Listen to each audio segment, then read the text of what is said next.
Is this the reason why the Taliban's at the theme park? Because there's someone else antagonizing us now? Yeah, they got time, dude. We don't need to do anything. They got paid time off. We're having a blast. Let's go fucking bike in Echo Park. The Taliban's in Echo Park. On the duck.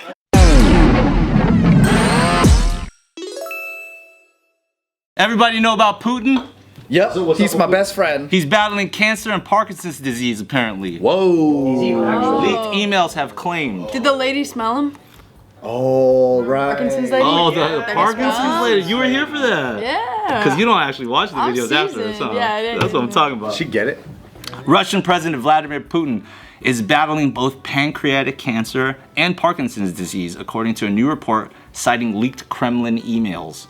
A Russian intelligence source appeared to confirm in messages viewed by XYZ what has long been rumored about the 70-year-old strongman. Quote, I can confirm he has been diagnosed with early-stage Parkinson's disease, but it's already progressing, the security services insider reportedly claimed. This fact will be denied in every possible way and hidden, the source said. Putin is regularly stuffed with all kinds of heavy steroids and innovative pain-killing injections to stop the spread of pancreatic cancer he was recently diagnosed with. Whoa. It not only causes a lot of pain, Putin has a state of puffiness of the face and other side effects, including Steroids. Yeah, dude. Yeah. Are we feeling empathy for this? Or? Nah. Do you think that's why he went into war? Because of the fucking steroid rage and all the crazy shit? Roid rage? The hormones fucking up with his head and shit? I heard we made him go into war. Oh. Weed? No, we did. So like, I think Men. we've been at peace because I think it was our whole arrangement is if we keep NATO this far away from him, then everyone's gonna be cool. And then I think Biden or whatever convinced NATO troops to advance. So they're like, if you are gonna do that, then I'm gonna invade Ukraine. I know. That was highly accurate. oh shit. So I actually think we actually Instigated it? yeah, we instigated it, but then we go, oh, this guy wants war when we are the ones that The way that we really did instigate it, and it wasn't just Biden, but like it goes back before even Obama. Yeah. Is so when the Russia was USSR, there was all the Eastern Bloc countries, Eastern Europe. They were under USSR, right? And then Germany was split into two. And then that's when the whole Cold War shit happened. And then there was the whole missile crisis and all that, right? And afterwards they were like, hey, maybe it's not a good idea. Yeah, that's right. Let's just like chill.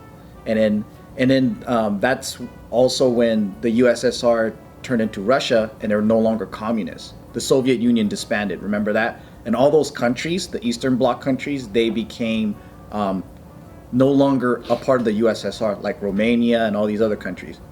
And then the US started, and the NATO group started recruiting all of those countries into the group because that's also a good way for them to make money. It's like a franchise. The US military, hey, I could throw my bases there, I could give you protection from what? I don't know. But the protection is from Russia, right? And then it's like, we'll send you money, we'll send you guns, we'll send you whatever. Foreign aid for like disasters and shit. Yeah. But then these countries, if they are now part of NATO, they got to pay up. So it's a military franchise. It's like owning McDonald's. It's like, hey, I have my U.S. bases in Romania, I have my U.S. bases in Poland or whatever. I just keep helping and helping and helping.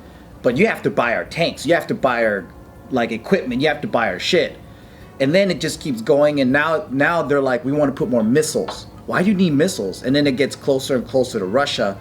And then Russia is like, what the fuck? Now you're like putting up missiles right next to my country. Right. So you're arming yourselves to take us down, which fuels more Cold War animosity. But I mean, regardless of the fact they're in war, I think what might be interesting is for us to figure out what do we think would happen in this instance if Putin really does have pancreatic cancer and he passes away or something. and he passes away or something like that. What do we think is going to happen? Does he have a second dude under him that's going to do exactly what he wants? I have never heard of a second in command that like is so like ready to take over the way we hear about like North Korean dictatorship and like lineage. I don't know about that for Russia. So unless somebody has heard of a specific second in command, there was a president, a puppet president that they had. So there was like a couple years ago, a democratically elected Russian president, but he was basically under the control of Putin, and then miraculously the next election Putin won. So it is the same party, same thing. Like I mean, like yeah. So that's what I'm saying though. Like, what would happen if like Putin died? But they're probably thinking about that. It's not like it's something, you know, that like he passed away randomly and they're like, oh, who's second best? If he knows he's diagnosed with these things, they're probably coming up with some sort of plan, you know, he's gonna take action on it. Yeah, it's the second in command. How does he have the same mission as Putin? Especially in wartime, right? Like, and the conviction and the grit to like follow through with it too. Especially if you got the rest of the world that's already right, like. Unless it's North Korea. Yeah. Does this stop the war? North Korea, Family they're lineage, right? it's like that kingdom. Yeah. They're like the king, like they're like a kingdom. Like they're like my grandpa and then my dad and then or like it just keeps going down like that. And there's a succession plan. Even like so in Cuba's something recently with Castro, like not really, you know, there it's like what's gonna happen then? It's quiet. Same with Venezuela. After Chavez is out, it's like okay, so Maduro, I think he's the new guy, but there's chaos there. They're just like out. So like, what's gonna happen with Putin if there's no one that's charismatic and that's powerful enough to take over? Because they could just There's have no succession infighting. plan. Yeah, they could be. Yeah. Yeah, there's no one really that's gonna be able to take his seat because the dictator issue is that you're the charismatic leader, and then there's no one there to like replace your seat unless you have an heir. Pancreatic cancer is crazy too, because What does it do? well, pancreas creates your insulin. So if he has that, I'm sure he's taking insulin shots too. So is it like a diabetes? He just has, getting yeah, swole, he just too. has all kinds of shit he has to take. Throw that You in should with eat too Parkinson's disease at the same time and memory. That's a crazy. That's a Sounds like crazy Biden combination. then. It does a little bit. No, Biden's fine. He's fine, dude. Isn't it crazy how we have all these like sick ass dying leaders that are Sick ass. they're making the decisions for the rest of us. Yeah. And it's like old men make decisions and young guys die for it, you know? Biden's not making decisions. We should just make Michael Phelps the fucking president. That guy's The strongest yeah, dude we he's could think strong. of. You know, he won a couple Olympic. Michael Phelps? Yeah, knows how to He's a swim. champion, dude. He knows how to navigate the waters. You know. He just swims to Russia if there's a problem. Who's the buffest president we ever had? Arnold is the closest, President? or like political leader, I guess. Buff is a strong word for everybody. In Obama looked like he was good at basketball. Yeah, he was balling, dude. That's racist. And he's good at he's good at athletic. paddleboarding. He's athletic. I think it's Teddy Roosevelt. Well, he's not like buff, no, buff, yeah, but yeah. he's Oh, strong. he was a gangster though, right? Wasn't there a president, like a famous president, that got stuck in the bathtub because he was a little overweight? Sound like Grover Cleveland shit.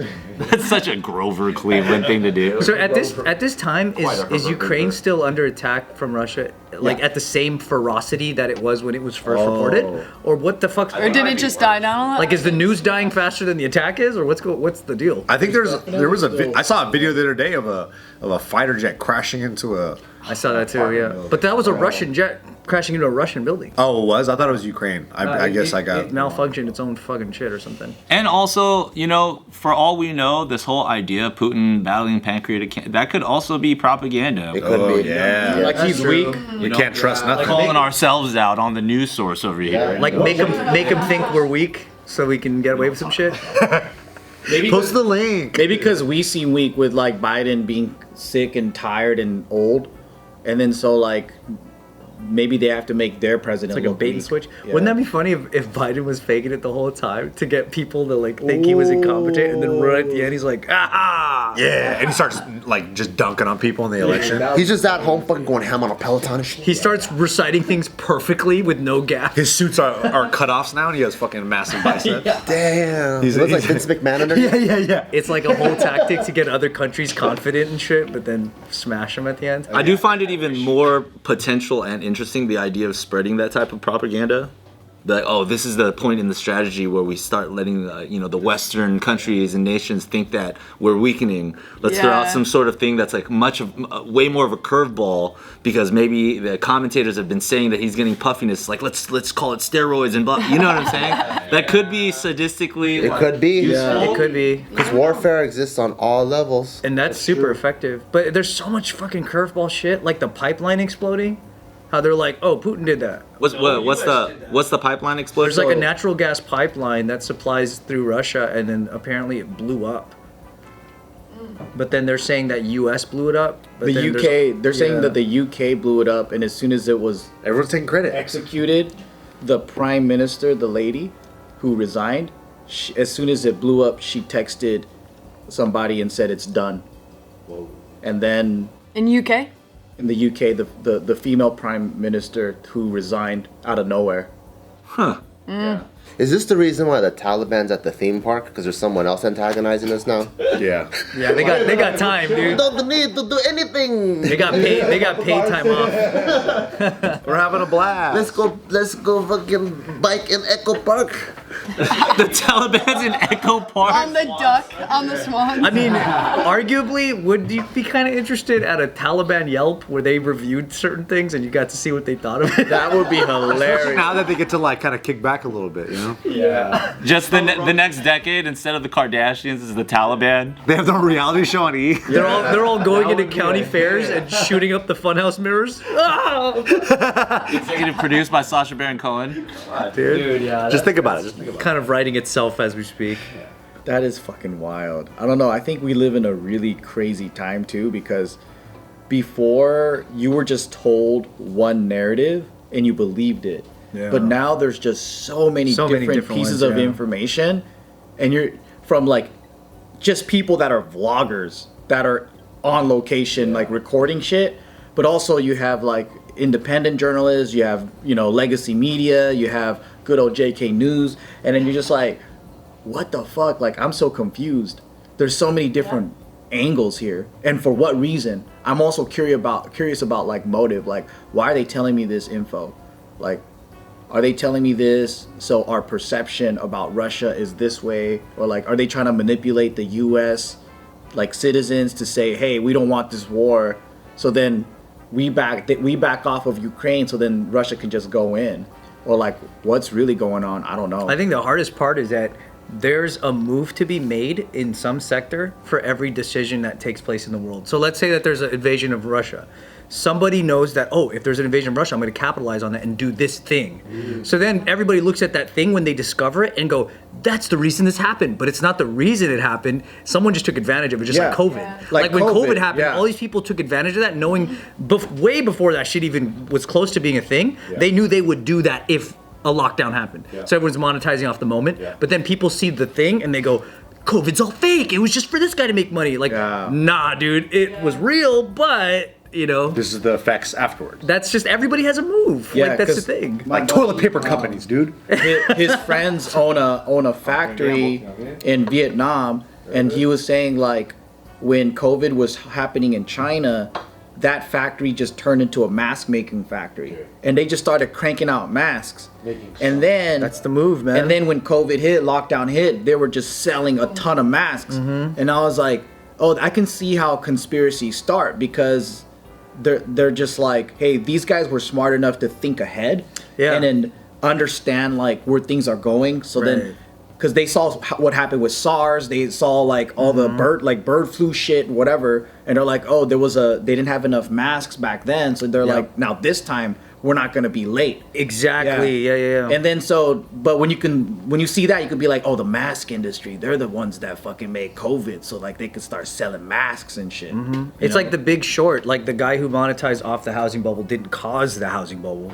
He simply just saw took it. advantage of the situation. He saw the and market. Knew He knew that when it happened, they would do nothing in regulations to prevent it next time. So he's like, you can do this every fucking time, man. And he's predicting crazy. some major Yeah. fallout soon too. Really? What's the His prediction? name is like Michael Burry. yeah. Or Christian Bale. I was gonna say that. What is he saying? Yeah, now? what's he saying? Off camera. happen? Tell us off camera, so we can capitalize. Want to make some real bucks? It's not from a mastermind. Economic meltdown. I mean, for one thing, didn't he get rid of all of his crypto? He got rid of almost all of his assets except for the jail industry. Oh shit! Buy big on something jails, else. guys. Yeah, it's probably because the jail system's gonna go up, pump. Yeah, so jail companies. That's a prison crazy thing to companies. bet on. Yeah, for real, isn't it? That's like you have some heavy inside knowledge. If you're like, oh, jail's gonna be. Or just the way the way your mind works. You're like 16 steps ahead. You're like, okay, once the recession goes and people start being delinquents, and then people start losing their jobs, so everybody's gonna get arrested, and they just tried to like abolish like the funding of police, so everything. Jail sector, invest now. You know what I mean? Like that was a big criticism on his part when he was betting against the housing market. People were calling him unpatriotic because he was betting against America. Yeah. So it's like, dude, if you can think like that, where you're not held back by any form of like, oh, I have allegiance to this country, you're gonna make a lot of money, man. During COVID, Warren Buffett dumped a lot of his cash into grocery stores. wow. Like Yeah. Kroger and all that stuff. And then, yeah, with the inflating prices and all that, like, look at it. He's not wrong. Let's just do what Warren Buffett does. No, let's do what Pelosi's husband does. Pelosi's husband moves. Get attacked by a guy with a hammer. Which he did get attacked, yeah.